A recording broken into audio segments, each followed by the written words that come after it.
Begitu sampai di gerbang masuk kampung adat Cirende, kita akan disambut oleh monumen Meriam Sapu Jagat, simbol satria pengawal bumi Parahyangan.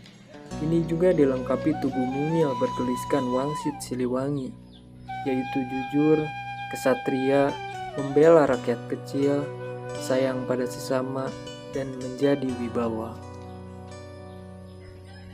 Cirende berasal dari nama pohon rende, karena sebelumnya di kampung ini banyak sekali populasi pohon rende. Pohon rende itu sendiri ialah pohon untuk bahan obat herbal. Maka dari itu kampung ini disebut Kampung Cirende. Kampung adat Cirende terletak di Kelurahan Lewi Gajah, Kecamatan Cimahi Selatan.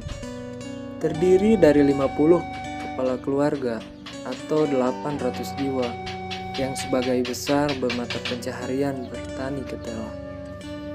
Kampung adat Cirende sendiri memiliki luas 64 hektar, berdiri dari 60 hektar untuk pertanian dan 4 hektar untuk pemukiman.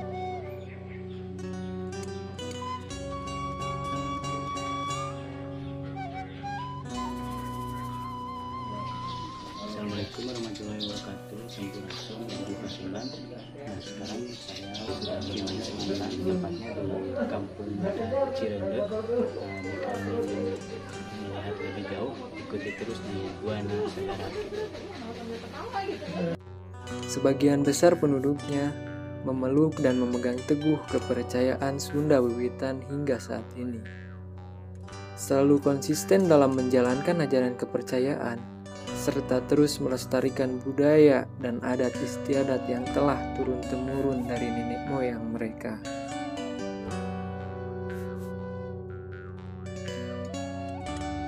Di kawasan Kampung Cirende, terdapat saung baraya dan balai saresehan.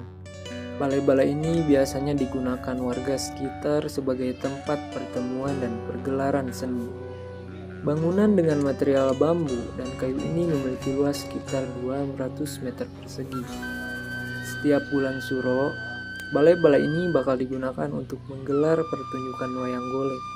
Tradisi ini merupakan bentuk syukur pada Sang Maha Pencipta atas semua kenikmatan yang sudah diterima. Kondisi sosial masyarakat di Kampung Cirende memiliki keadaan sosial yang terbuka dengan masyarakat luar. Namun, kebanyakan masyarakat Kampung Cirende tidak suka merantau atau berpisah dengan orang-orang sekerabat. Kampung Cirende didominasi masyarakat Muslim. Namun, keberadaan masyarakat adat menjadikan kampung banyak dikunjungi dan dijadikan tempat wisata, penelitian, acara adat, bahkan acara-acara lain yang bekerja sama dengan berbagai pihak. Nah, pemirsa, di samping saya sekarang udah ada kang-kang para penggiat budaya, tepatnya di Kampung Adat Cirende.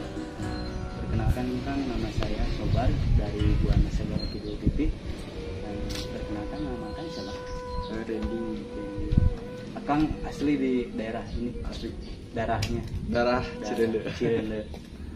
Nah, mau tanya-tanya asal mulanya Cirende itu di mana kan? Kalau kata semua Cirende itu dari dua kata, yaitu ci sama rende. Ci itu air, rende itu tanaman yang memang kebetulan di sini tuh banyak pohonnya gitu. Pohon rende ya, pohon rende di Cirende. Terus salah satu keunikannya apa aja kan? Keunikan kebetulan di sini tuh yang menonjol keunikannya tuh di sini masyarakatnya tuh nggak makan nasi beras, tapi diganti jadi ke makan nasi singkong. Ya Allah pangraksa. Makanya ada yang di belakang ini. Syukur kanu agung ya Allah pangraksa. Dalam hal keseniannya apa aja? Kalau kesenian ada angklung buncis, kemudian degung, gondang kreasi, terus capi suling cianjuran, karindingan,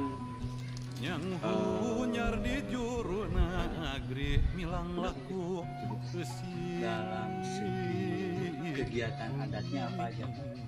Kegiatan adat kebetulan di sini ada kegiatan rutin 1 tahun sekali, yaitu satu surah.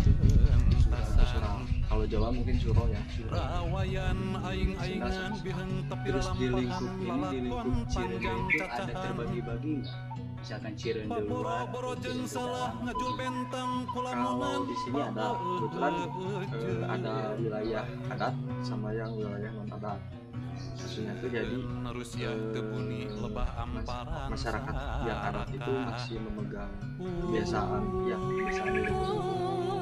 kemudian yang wilayah adat itu sudah dibilang meninggalkan gaya, tapi mungkin Bisa agak bebas iya gitu, longgar gitu. Di wilayah Cirende ini ada situsnya atau gunung keramatnya atau gunung adatnya atau gimana? Kalau untuk wilayah kebetulan sih ada beberapa bagian, jadi ada wilayah hutan larangan juga ada, itu memang nggak boleh apa-apainnya. Sana boleh ke sana, tapi dengan syarat tidak boleh melakukan hal apapun. Terus didampingi sama juru kunci mungkin. Kalau bagusnya sih ya, tapi untuk sendiri nggak apa-apa. Kalau masalah kunjungan ke sini ada hari-hari tertentu nggak? Enggak sih, tapi kan kalau mau berkunjung mah sebaiknya biar ada yang menemani gitu, bisa berhubungan dulu gitu. Misalkan sampai berjanjian dulu lah gitu sama. Kebetulan sekarang saya lagi ketemu sama Kang, dan seharusnya memang ke Pak Ais Pangampi Ya. mungkin ya. Hanya ini saja yang masih tersisa atau gimana? Kalau bangunan tua ini balai saresehan yang di atas, kebetulan ini juga udah ada renovasi, kemudian yang di bawah juga ada, itu balai tempat belajar, itu rumah panggung baru juga. Kemudian di bawahnya lagi itu ada tempat sentra olahan singkong. Jadi sentra olahan singkong mah buat mengolah singkong, jadi kayak oleh-oleh kayak gitu, itu di sana. Ya mungkin itu saja Kang ulasannya. Mungkin terima kasih atas waktunya. Semoga bermanfaat buat teman-teman. Mungkin bisa saja. Terima kasih Kang. Sama Sampurasun. sampai.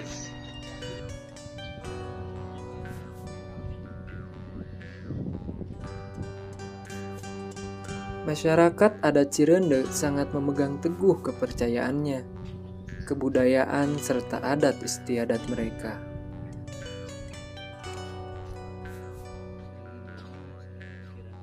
Mereka memiliki prinsip ngindung ka waktu, mi bapa ka zaman. Arti kata dari ngindung ka waktu ialah kita sebagai warga kampung adat memiliki cara, ciri, dan keyakinan masing-masing. Sedangkan mi bapa ka zaman memiliki arti masyarakat kampung adat Cirende tidak melawan akan perubahan zaman, akan tetapi mengikutinya seperti adanya teknologi, televisi, alat komunikasi berupa handphone, dan penerangan.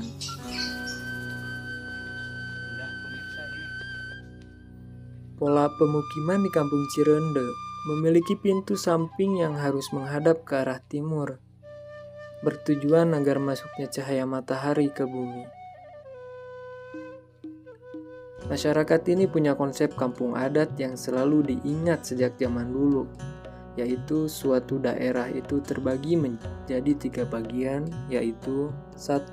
Leuweung larangan atau hutan terlarang, yaitu hutan yang tidak boleh ditebang pepohonannya karena bertujuan sebagai penyimpanan air untuk masyarakat adat Cirende khususnya. Yang kedua, leuweung tutupan atau hutan reboisasi, yaitu hutan yang digunakan untuk reboisasi. Hutan tersebut dapat dipergunakan pepohonannya, namun masyarakat harus menanam kembali dengan pohon yang baru. luasnya mencapai 2 hingga 3 hektar. Yang ketiga, leuweung baladahan atau hutan pertanian, yaitu hutan yang dapat digunakan untuk berkebun masyarakat adat Cireunde.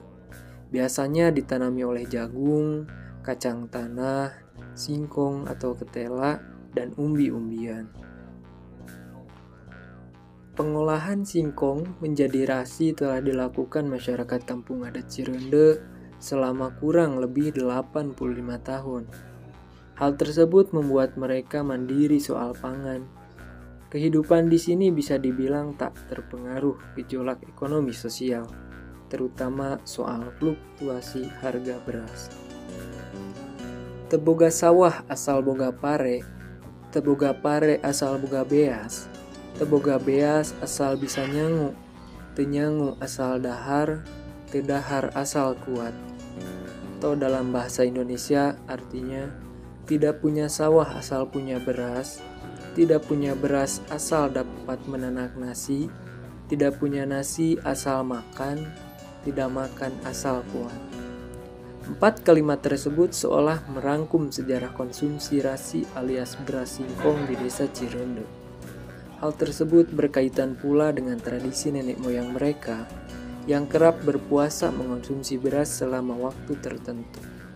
Tujuan puasa tersebut adalah mendapat kemerdekaan lahir batin, ritual yang juga sekaligus menguji keimanan seseorang dan mengingat akan kekuatan Tuhan Yang Maha Esa.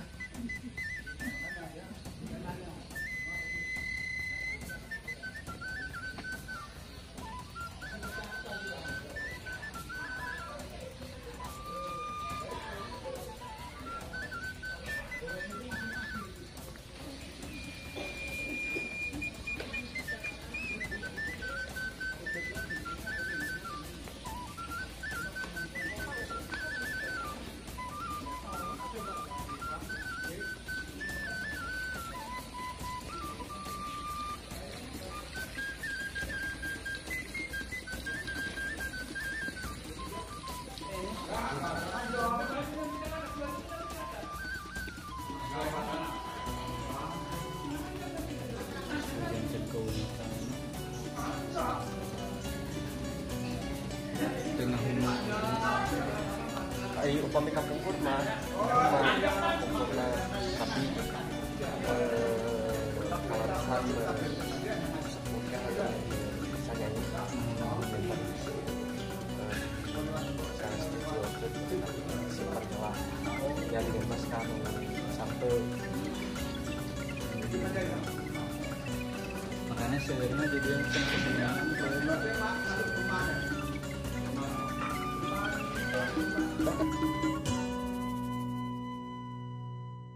Kini, masyarakat adat mengonsumsi singkong atau ketela yang disebut dengan rasi sebagai makanan pokok secara turun-temurun. Diawali pada tahun 1918 ketika sawah-sawah yang mengering. Kemudian para leluhur menyarankan dan berpesan untuk menanamkan ketela sebagai pengganti padi.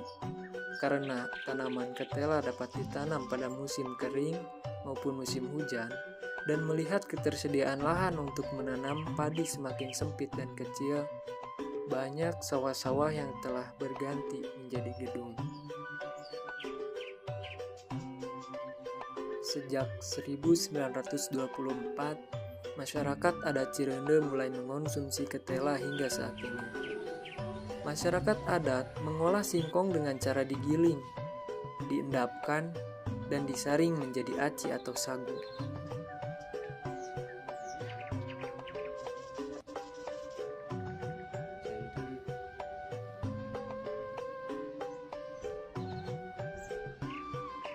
Ampas dari olahan sagu yang dikeringkan juga dibuat menjadi rasi atau beras singkong.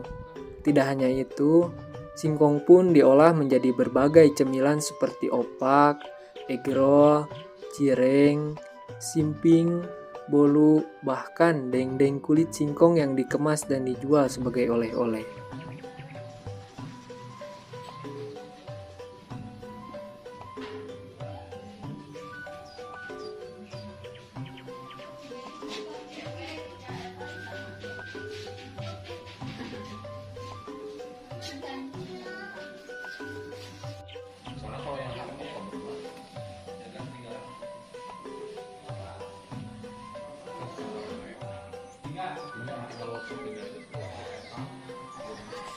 Dengan konsistensi masyarakat adat yang mengkonsumsi rasi sebagai makanan pokok, membuat masyarakat adat tidak pernah mengonsumsi beras.